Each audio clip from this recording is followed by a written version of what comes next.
J'étais en train d'étudier le comportement du tracker de Google Analytics et notamment je ne m'expliquais pas à quoi servait cette syntaxe un peu bizarre pour écrire du simple code JavaScript.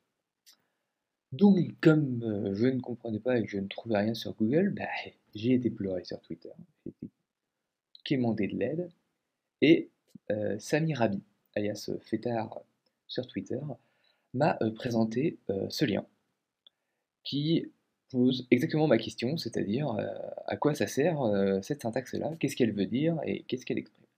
Alors je vous mettrai le lien dans les notes de la vidéo, mais pour comprendre et pour faire simple, le but de cette obscure notation, et notamment son comportement, c'est ni plus ni moins que quand le navigateur va arriver sur ces lignes-là, il va exécuter ce script immédiatement. Il ne va pas attendre, ça ne va pas arriver plus tard, ça va se faire tout de suite. C'est-à-dire que ça va être tout à fait séquentiel, au même titre que si vous aviez écrit, au même titre que ces lignes-là de JavaScript, celles-là vont être exécutées de la même manière. Sauf que ces trois lignes de code-là, en fait, elles ont une particularité, c'est que toutes les variables qui sont utilisées, notamment la variable GA et la variable S, sont des variables locales à cet univers-là, en fait.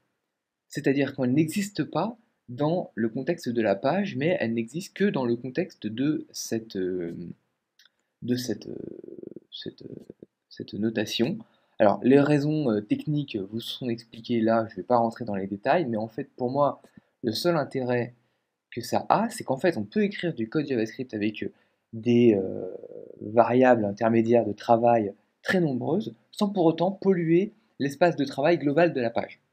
Et ça, c'est pas inintéressant. Et j'en veux pour preuve que si je lance mon petit Firebug, hop, alors on va. Alors, cette page est évidemment traquée par Analytics, hein, faut pas rigoler, c'est quand même Google Code. Et ben, j'ai pas de variable GA. J'ai une variable GA globale, GA gadget, GA API, j'ai pas de variable GA. Parce que cette variable, elle est locale et uniquement est détruite en fait et elle est détruite, elle n'existe plus dans cette zone-là du code. À partir de là, la variable GA n'existe plus. Alors que la variable underscore GAQ, elle existe. D'accord? Bon, la GAT, elle arrive par ce script-là, par ici. Bref, parce que ça inclut. Bref, peu importe comment elle arrive. Mais voilà, la GAQ, c'est une variable globale de la page.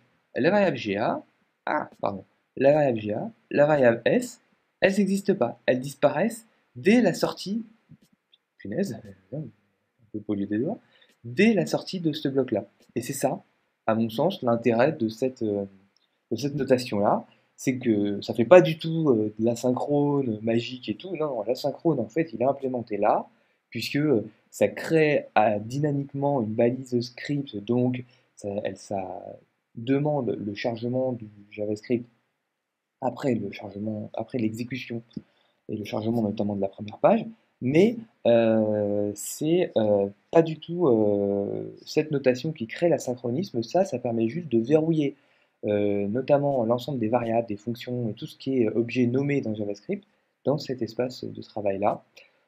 Pour plus d'informations, je vous renverrai vers vers ce petit lien qui détaille très bien le pourquoi du comment de cette affaire-là. Et encore une fois, merci à Samy pour m'avoir montré la réponse. A plus tard!